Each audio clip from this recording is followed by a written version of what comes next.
Bang Lin, tadi kan kita udah ngecek gitar bass ya, Fender ya. Ya. Itu buatan tahun berapa? Kurang lebih tahun N0 tuh N90. 90-an ya. Kalau lihat jenisnya sih dia termasuk langka karena dia itu kayak apa ya? Kayak model yang cikal bakal. Jadi makanya tadi kan agak curiga ngelihat headstocknya, lihat bodinya, bentuk body, terus kontrolnya kayak gitu.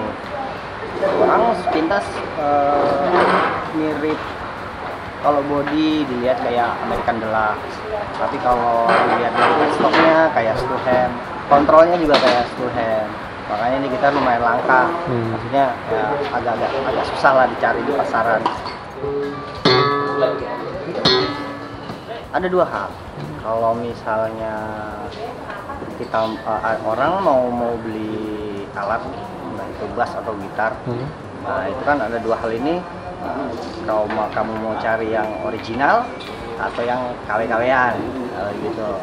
Nah, catatan untuk yang kalau memang nyari alat yang original semacam Fender atau Ibanez, yang jelas yang paling utama kita cek itu adalah keasliannya lewat serial number.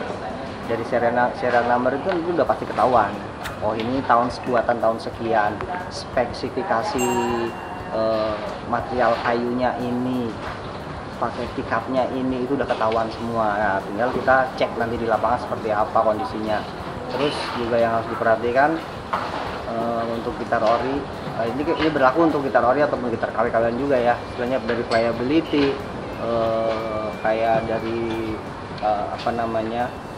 elektroniknya, volume segala macam, terus sama remolo enak apa enggak, itu udah harus dicek gitu.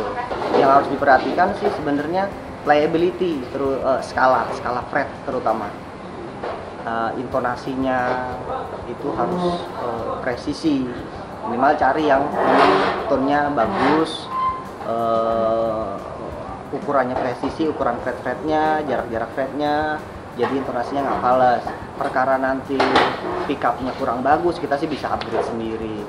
Ya misal kalau kita nggak sebenarnya untuk membeli barang-barang second, entah itu ori atau KW sekalipun, lebih enak itu yang bisa dites langsung, entah itu janjian gimana, yang ada gitu ya? fasilitas, ada ampli segala macam. Nah itu jauh lebih enak dan itu lebih memuaskan lah, baik si penjual ataupun si pembeli sama-sama puas begitu, saling membuktikan. Oh, ini seperti barang yang si pedagang pun juga bakal tahu, oh ini barang yang dia jual seperti apa. Karena banyak juga pedagang-pedagang yang dia jual barang tapi dia tidak paham barang yang dijual itu seperti apa. Banyak yang seperti itu. Soalnya kayak gitar-gitar custom juga sekarang udah menurut saya sudah memenuhi standar lah istilahnya. Orang sudah paham, oh bahan material kayu untuk gitar itu seperti apa, kayak gitu, apa jenisnya. Yang paling umum kan ya jelas kayu maple, mahoni, sonokeling atau rosewood. Itu udah pasti, itu orang udah pasti pakai. Nah kalau customer yang orang yang paham gitar, itu kayu body nggak harus mahoni sih, ya kan. Banyak sekarang kayu alder pun ada, kayu ash pun ada, yang memang sudah umum dipakai sama gitar-gitar sekelas Ibanez, kayak Fender, itu udah pasti ada. Yang paling wah sih, bukan paling wah ya, lalu umum itu gitar itu udah pasti pakai kayu maple untuk material neck ya. Tapi untuk gitar tertentu, kalau kita bicara kayak model kayak gitar yang Les Paul, itu dia nggak pakai maple, dia pakainya mahogani. Necknya, bodinya dia pakai mahogani.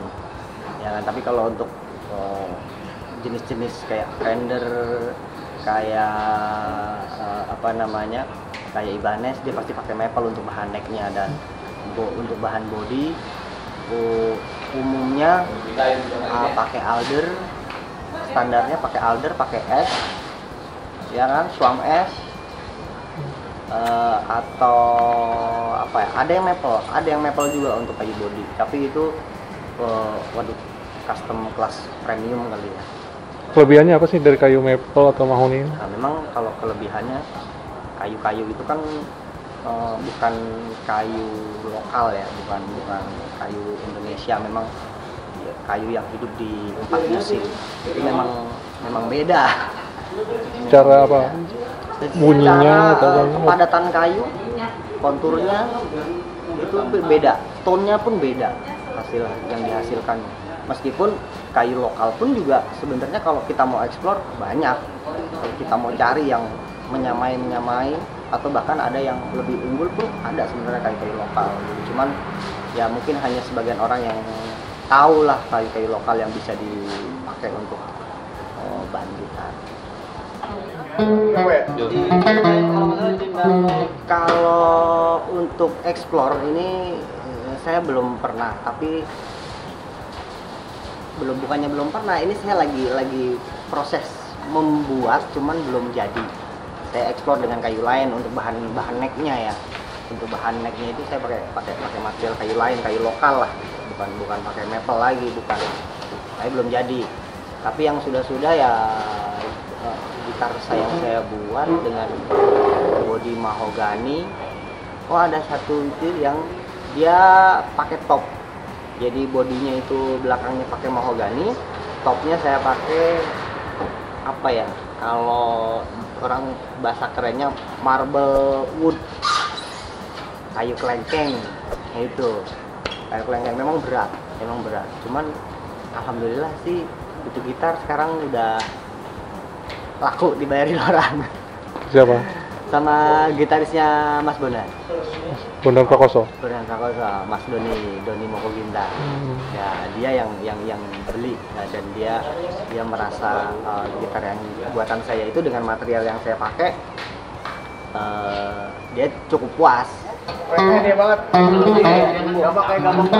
Gitar yang saya pernah buat itu yang dipakai sama saya pernah buatin Mas Tommy, Mas Apoy, sama ya itu yang dibeli sama Mas Doni Mokoginta itu. Cuman selebihnya saya buat gitar itu saya pakai sendiri. Nah, ada beberapa pesanan yang ya customer lah, ada yang dari Bandung, ada yang dari Bekasi, ada gitu. Cuman untuk gitar lain saya belum saya nggak apa ya istilahnya, nggak gampang melayani orang, saya nggak bisa gitu. Kenapa? Apa ya, karena mungkin keterbatasan waktu juga saya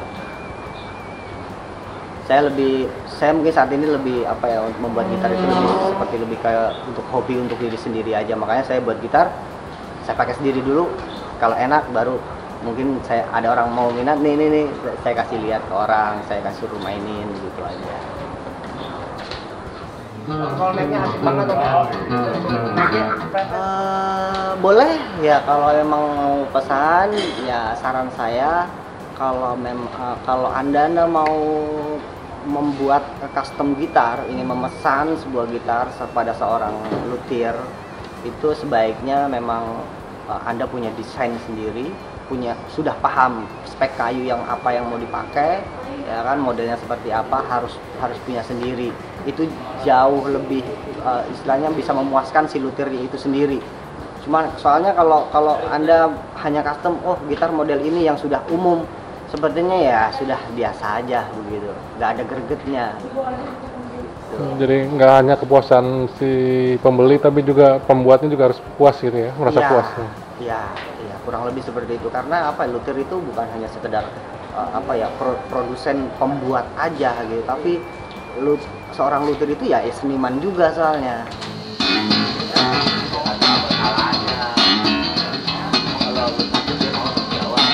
Ore, maling ganti gitaris.